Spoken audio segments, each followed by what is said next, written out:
and those who are gaining veteran status at places around the world as we speak. This is a patriotic tribute from the award-winning Aeroshell aerobatic team.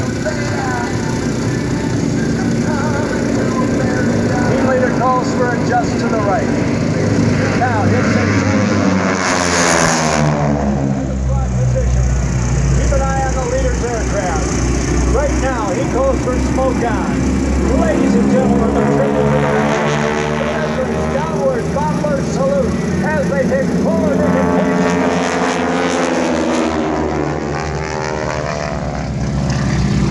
All right, picking 4 different spots on the compass. Off on your left, it's the left wingman Steve Gustafson. Off on your right, it's the right wingman Brian Reagan.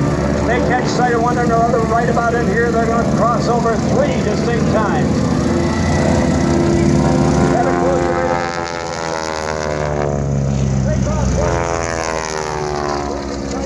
Now they pick up each other's smoke system.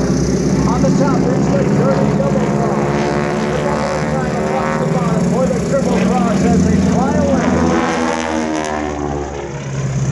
Now as they do, high tide to the right as the leader Mark Henley is being trailed by the diamond position